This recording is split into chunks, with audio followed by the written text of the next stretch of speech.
Baik, Bapak, Ibu, dan semua saudara sekalian, kita membahas pokok yang ke-10, karunia Roh Kudus. Sudah membahas mengenai pribadi Roh Kudus, lalu kealahan Roh Kudus. Kemudian kita membahas juga mengenai kebaptisan Roh Kudus, kepenuhan Roh Kudus, kemudian sekarang karunia Roh Kudus. Secara singkat saya sampaikan. Demikian, karunia Roh Kudus. Pengertian. Karunia atau karismata dari kata karisma secara literal berarti a gift, a gift of charis. Charis itu bahasa Yunani menunjukkan mengenai kasih Allah yang cuma-cuma, yang unmerited love kepada manusia. Ya, God's unmerited love to us, kepada kita. Ya, itu kasih, itu karunia. Nah, karis itu karunia. Itu pemberian cuma-cuma tanpa diminta. Ya, bukan karena dipaksa atau kita membujuk Allah, tidak ada dalam pengertian itu. Nah, teks-teks perjanjian baru, istilah yang menerangkan kata ini harus dilihat secara konteks. Lihat konteks. Kata karisma ini apakah itu berkenaan dengan karisma Bapa, karisma Anak, karisma Roh Kudus? Ya, kita sekarang membahas tentang karisma Roh Kudus. Karismata, nah, itu jamak. Karisma itu tunggal. Karismata adalah plural. Karunia-karunia. Dan sedangkan karis itu karunia yang berhubungan dengan grace. Ini, karis itu grace.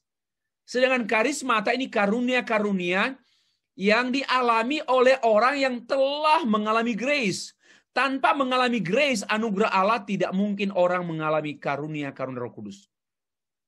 Karismata atau gift biasanya interchangeable dengan karis atau grace. Biasanya ya. Merupakan manifestasi daripada grace. Maka itu karismata, karunia-karunia ini dialami hanya oleh orang yang telah menerima Kristus. Yaitu anugerah, karis.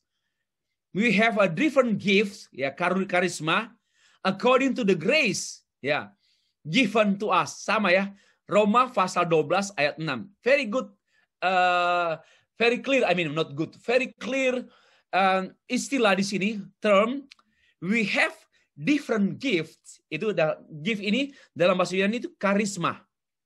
Ya, karismata, karisma. According to the grace, according to charis, given to us, kepada given us, ya, given us dari Roma. Ini pengertiannya. Nah, kata karisma, charis singular, Roh Kudus berkenaan dengan karunia keselamatan dalam Yesus Kristus, itu namanya karisma singular. Ada dalam 2 Korintus 1 ayat 22, nanti baca sendiri dan sebagainya. Nah, karunia plural gifts ini Roh Kudus berkenaan dengan karisma, yaitu quality untuk hidup dan pelayanan, mendedikasikan hidup, kerja bagi Tuhan dan pembangunan tubuh Kristus. 1 Korintus pasal 12 ayat 4 sampai 6, ayat 8 sampai 10. Jadi gift ini, gift ya, Holy Spirit gift ini adalah karunia, satu quality, satu kemampuan melayani. Not only, tapi yang namanya singular gift itu kelayakan melayani. Kita harus terima anugerah Allah dulu, melayakkan kita melayani, baru kita menerima karunia-karunia Roh Kudus yang memampukan kita melayani. Melayakkan dan memampukan melayani. Beda, tapi satu kesatuan yang berkesinambungan. 1 Korintus pasal 12 itu, kalau Bapak Ibu perhatikan, kan itu ada sejumlah karunia. Karunia marifat, karunia ini, karunia mengusir roh, karunia memberikan roh, dan sebagainya. Nah, dibagi oleh para ahli dalam 3 bagian. Karunia dalam 1 Korintus pasal 12, dibagi dalam 3. Bagian pertama, itu ayat 8 sampai 10, dan bagian kedua, ayat 28 saja. Bagian yang ketiga, ayat 29 sampai 30. Jadi, dari pasal 12, ayat 8 sampai 30, karunia-karunia bagi 3. Mari kita mulai satu. Yang pertama, bagian yang pertama, ini dia. Karunia untuk berkata-kata. Gift of karunia untuk berkenaan dengan mulut ya, dengan perkataan. Dengan kata bernubuat, bahasa lidah, menafsir. Lalu karunia untuk bertindak, gift of action, menyembuhkan, melakukan mujizat, karunia iman, melangkah dengan iman. Kemudian karunia untuk mengetahui, gift of knowledge, membedakan roh, karunia hikmat, karunia pengetahuan. Ini pembagian para ahli, bukan pembagian saya. Tetapi cukup menarik juga bahwa karunia-karunia dalam, nanti buka di rumah atau buka nanti malam ini atau besok, baca 1 Corinthians chapter 12 verse 8 to 10. No. Until 28. Atau satu passage, satu chapter saja baca. Lalu kita akan melihat, menemukan ini. Di ayat, khususnya ayat 8 sampai 10, ada 9 karunia. Bernubuat, bahasa lidah, menafsirkan, menyembuhkan, melakukan mujizat, iman, membedakan roh, hikmat, dan pengetahuan. Ya. Oke, tetapi dikelompokkan oleh para ahli dalam 3. Karunia untuk berkata-kata, karunia untuk bertindak, karunia untuk mengetahui, knowledge, knowing. Knowing, doing, speaking. Ya. Karunia untuk thinking, karunia untuk speaking, karunia untuk doing. Ya, bagus juga, ya, bagus juga. Tapi apakah ini mutlak benar? Ya, saya tidak pastikan, tetapi ini merupakan satu bantuan para ahli. Tanggapan saya terhadap pembagian tadi ini, pengelompokan ini tentu tidak dapat dimutlakkan. Namun Paulus memaparkan beragam karunia berasal dari sumber yang sama. Many gifts came from one source, Roh Kudus. Ya. Oke, itu yang berkali-kali yang Paulus kemukakan. Paulus juga menekankan bahwa keberagaman karunia ini mengenai keberagaman fungsi, keberagaman atau kepelbagian peran gereja dalam gereja. Nggak mungkin semua jari manis. Nggak mungkin semua ibu jari. Nggak mungkin semua jari telunjuk. Semua dalam gereja ada perannya masing-masing. Nggak perlu berebut. Hanya banyak orang yang mencoba ambil peran orang. Padahal dia sudah diberikan karunia untuk perannya. We must be responsible dengan Holy Spirit gift yang kita terima. Dan begini, Bapak Ibu, karunia itu perlu dikembangkan. Holy Spirit memberi pada kita karunia khusus, kemampuan ya. Satu kemampuan yang khusus, tetapi itu harus dikembangkan. Dengan cara apa? Terjun dalam pelayanan. Dan rendah hati untuk mendapatkan masukan dan nasihat supaya makin maju. Dan terus mengadakan pengembangan diri. Don't stop to develop yourself. Oke.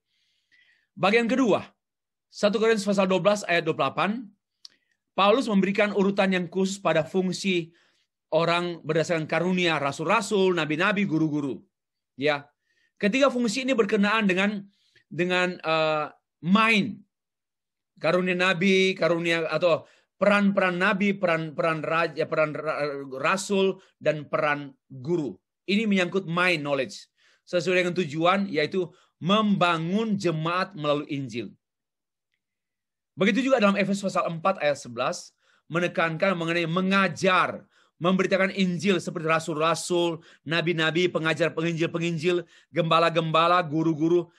Nah, kalau tadi, ya dalam 1 Korintus tadi, ayat 12 tadi, itu berbicara mengenai karunia-karunia yang berhubungan dengan peran, bicara, speaking, thinking, ya speaking, thinking, doing. Nah, sekarang ini berkenaan dengan panggilan. Sebagai nabi, sebagai penginjil, sebagai rasul, sebagai gembala, sebagai guru. Nah, Pak, apakah sekarang masih ada rasul dan nabi? Sudah digenapi. Tidak ada lagi nabi, tidak ada lagi rasul. Kenapa? Karena rasul itu hanya berhenti pada gereja mula-mula, pada para rasul yang dipilih tentu, yang ada syarat disebut rasul. Pertama, pernah bertemu langsung dengan Yesus? Ya, itu secara rasul. Dan selain 12 murid tidak ada lagi. Apalagi zaman sekarang. Zaman sekarang tidak boleh manggil Rasul Stefri, Nabi Stefri. Ini tidak benar. Tetapi kita bisa memerankan peran-peran rasul. Merintis gereja. Ya, itu perintisan seperti rasul-rasul. Atau peran nabi. Menggembalakan jemaat ataupun juga menyampaikan suara Allah. Mulut menjadi penyambung lidah Allah, pengkhotbah boleh. Nah, lalu penginjil-penginjil itu ada dalam Perjanjian Baru, gembala-gembala, guru-guru. Dan semuanya adalah untuk memperlengkapi jemaat Kristen. Itu yang kedua, bagian kedua. Bagian yang ketiga, 1 Korintus pasal 12 ayat 29 sampai 30. Beliau menegaskan lagi bahwa rasul, nabi, guru berkenaan dengan karunia pengetahuan, yakni membedakan roh, hikmat, dan pengetahuan. Itu yang nampak. Panggilan jabatan rasul, nabi, guru berhubungan dengan mengadakan mujizat, atau dengan menyembuhkan, atau berkata-kata dalam bahasa roh, atau menafsirkan bahasa roh. Ini bagian yang ketiga. Ini panggilan, sesuai dengan panggilan.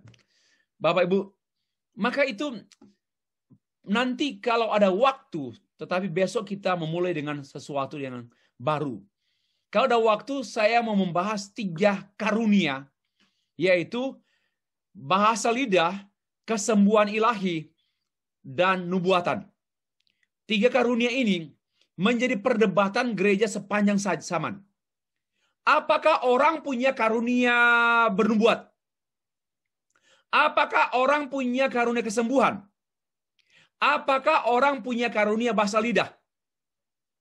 Nah, kalau semua orang punya karunia bahasa lidah, kalau ada orang berkarunia bahasa lidah, kenapa harus dipaksakan namanya karunia? Dan kenapa harus semua berkarunia bahasa lidah? Ya, kenapa enggak menekankan yang lain? Ini juga banyak orang menekankan bahasa lidah, tapi karunia marifat, karunia membedakan roh, hampir enggak dibahas. Inilah yang kurang diberi perhatian, tidak balance. Ya, tapi nanti kita bahas pada masa akan datanglah. Nah, diakhiri dengan pertanyaan-pertanyaan. Apakah karunia Roh Kudus dapat hilang, ditarik kembali? Ya, Roh Kudus ditarik kembali dari seseorang. Saya mengatakan nih, roh itu, kalau Roh Kudus masuk mendiami orang percaya, Roh Kudus tak mungkin ditarik kembali. Ya, karena sifatnya permanen. Namun, karunia tidak juga disebut ditarik kembali. Menjadi tidak beroperasi.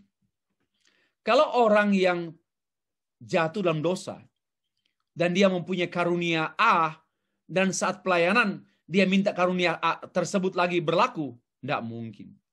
Karena dosa menghalangi Roh Kudus. Bukan Roh Kudus tak mampu menolong kita, tetapi kita belum bertobat. Bertobat dulu, baru Roh Kudus, baru karunia itu dipulihkan. Ya, karunia itu dipulihkan dengan pertobatan. Tidak ada penghilangan karunia. Tetapi karunia menjadi inaktif, tidak aktif, ya. Karena kita mendiamkannya dan menutupinya dengan dosa. Maka karunia pun menjadi mati. Tapi dapat dihidupkan kembali melalui pertobatan. Oke. Yang berikut.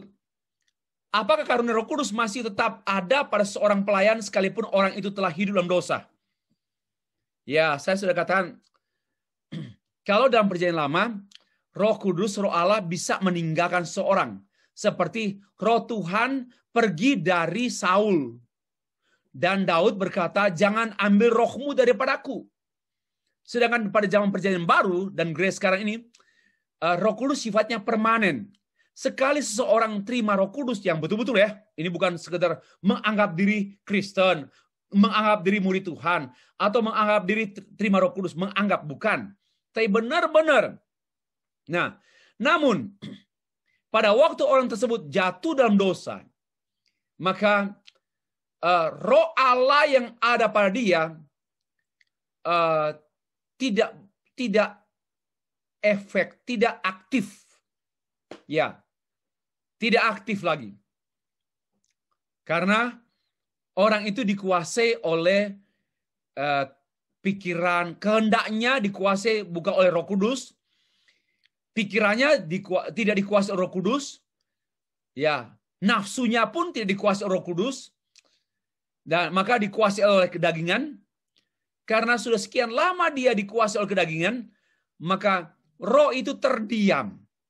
Karena roh kita tidak memaksakan diri, tidak memaksa, ya, tidak mengancam juga. Tetapi Roh Kudus bekerja dengan caranya yang ajaib. Oleh karena ini providensi. Pada waktunya Roh Kudus oleh belas kasihan Allah kembali bekerja dalam diri kita, mengizinkan masalah demi masalah yang menimpa hidup kita. Lalu kita mulai betul-betul hancur, terpuruk. Lalu Roh Kudus mulai mengingatkan firman Tuhan yang pernah kita dengar. Roh Kudus menghidupkan ulang. Jadi seperti itu ya. Tidak pernah ada Roh Kudus masuk keluar. Sekalipun orang itu jatuh dalam dosa.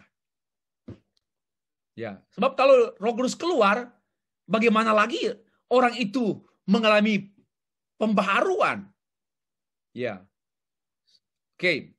Yang terakhir, apakah karunia Roh Kudus dapat dimanipulasi oleh seseorang untuk kepentingan pribadinya? Sebenarnya tidak dapat. Tetapi roh setanlah yang mengubahnya. Orang yang betul-betul murni memiliki Roh Kudus dan karunia Roh Kudus, orang tersebut akan dijaga oleh Roh Kudus dan firman-Nya sehingga dibersihkan dari manipulation, dari memanfaatkan karunia. Tetapi orang tersebut bisa juga jatuh, yaitu dia mulai kering rohani, nggak teratur lagi baca Alkitab, nggak disiplin rohani. Nah, mulai buat dosa kecil, dosa yang kecil di mata manusia ya, walaupun sama, dosa yang kita anggap remeh, ini kok hanya sederhana, hanya begini. Akhirnya kita jatuh dalam dosa, dan kita mulai memanipulasi, dan mulai berbohong. Saudara-saudara, di mimbar ini saya melihat seorang ibu yang bergumul, sudah 4 tahun, 5 tahun menikah, belum punya anak. Tuhan bisik pada saya, tahun ini juga dia hamil. Nah, ada yang berbohong seperti itu. Ya, saya sudah melayani orang-orang seperti itu. Ya, bohong. Tapi ada juga yang benar menurut Roh Kudus, roh setan. Di mana orang itu dipakai oleh setan, lalu setan membisikkan apa yang bakal terjadi pada orang itu. Dan biasanya dari setan itu bukan janji-janji yang baik, melainkan yang buruk. Karena itu kalau ada pendeta yang mengatakan, Ibu Daniel, Ibu Yosua, kalian nanti Roh Kudus bicara pada saya, kalian nanti anjing kesayangan kalian mati besok. Itu bukan Roh Kudus itu. Ya, kalau ada yang mengancam begitu, saya yakin itu tidak pernah, karena tidak ada seperti itu. Ya, ini yang tidak sesuai. Masih banyak lagi pertanyaan, tetapi waktu kita terbatas. Mengapa orang-orang yang kelihatannya berkarunia Roh Kudus kurang tertarik dengan hal-hal alamiah? Atau kurang tertarik dengan hal-hal akademis? Nggak mau belajar sungguh-sungguh. Mengapa? Inilah orang-orang yang bagi saya sebenarnya mereka tidak mengalami Roh Kudus yang murni. Roh Kudus itu membuat orang rajin belajar. Roh Kudus membuat orang berdisiplin tinggi. Roh Kudus membuat orang bergairah belajar. Tapi kalau Roh Kudus klaim Roh Kudus, tapi nggak suka belajar, nggak teratur belajar, biasanya orang-orang yang mempunyai karunia-karunia dan atau mengklaim diri berkarunia seperti ya penglihatan, nubuatan atau apa-apa, tapi nggak tertarik dengan belajar secara akademis. Ya, bagi saya mereka lebih cenderung sebenarnya emosional, dikuasai oleh kedagingan, bukan oleh roh. Dan biasanya orang-orang seperti ini umur dalam pelayanan mereka pendek. Ya, hanya mungkin 2 tahun dipakai Tuhan. Bukan, jangan dipakai Tuhan. Hanya mungkin 2 tahun aktif, habis itu hilang. Tanya, tante ini di mana ya? Dulu waktu dia di gunung sana, dia pimpin doa syafaat yang luar biasa. Tapi di mana dia sekarang ya? Hilang. Kenapa? Saya yakin saya tahu orang-orang yang kurang tertarik mempelajari Alkitab secara teratur. Karena lebih banyak menekankan pekerjaan Roh Kudus yang dia klaim, biasanya usia ministrinya singkat. Dia akan tersandung, mulai menipu, akhirnya anak muncul lagi dalam gereja. Ya, ini jawaban saya. Mengapa orang-orang berkarunia seperti menyembuhkan, mengusir setan bisa tidak masuk surga? Ayo. Bukankah kamu, kan ada dalam Matius 7 kan? Kamu akan bersuruh, bukankah kami bernubuat namamu, mengusir setan demi namamu? Tapi ingat, Tuhan berkata, "Enyalah kau pembuat kejahatan. Aku tidak kenal." Kan begitu? Bukan aku tidak kenal. Enyalah kau pembuat kejahatan. Apa artinya? Orang-orang yang kelihatannya banyak karunia, tetapi hidup tidak sesuai dengan kehendak Tuhan. Termasuk melayani seenaknya, memanipulasi. Sebenarnya dia itu dikuasai oleh kemampuan alamiah saja, talentanya. Tapi dia mengklaim itu adalah Roh Kudus. Atau mungkin juga dia dipakai Roh Kudus, roh setan, hanya pura-pura mengusir setan biar dianggap terkenal. Ya, dia itu dipakai setan, tapi pura-pura saja dia seolah-olah ini setan kan penipu. Usir aku, supaya kamu makin terkenal. Dan kamu makin diundang oleh banyak gereja, dan penyesatan makin luas lewat khotbahmu. Ayo, usir saya. Dalam nama Yesus, setan keluar. Padahal yang ngusir setan. Dan setan pura-pura keluar. Tapi sebenarnya, ini yang namanya orang yang hidupnya tidak sesuai dengan firman Allah. Dan dikuasai oleh setan. Apakah memang ada karunia kesembuhan, bernubuat, berbahasa lidah? Kalau ada karunia kesembuhan, karena ini ada 4 pandangan. Sesesionis, lalu ada pandangan gelombang ketiga. Nanti kalau ada waktu kita bahas ya. Ada waktu kita bahas kapanlah. Biar tahu membedakan ya.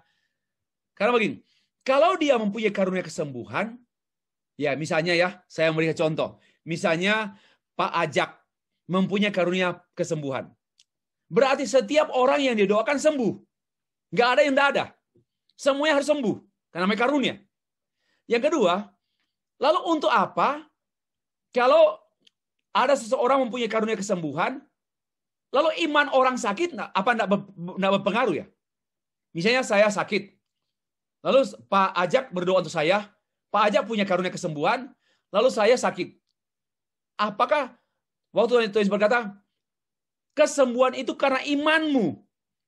Lalu di mana? Kesembuhan karena karuniamu.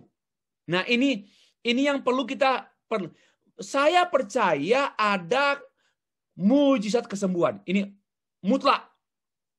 Saya percaya ada mujizat kesembuhan dari Roh Kudus.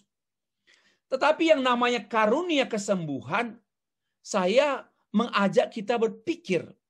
Karena ternyata orang sembuh, pertama, karena doa dan iman orang sakit. 2, karena doa dan iman banyak orang yang mendoakan dia. Bukan iman satu pendoa yang punya karunia. Tolong pertimbangkan itu. Tolong berpikir kritis. Jangan salah paham. Saya tidak berkata, saya nggak percaya kesembuhan. Oh salah. Saya percaya tanda ajaib, miracle, kesembuhan karena pekerjaan Allah Roh Kudus.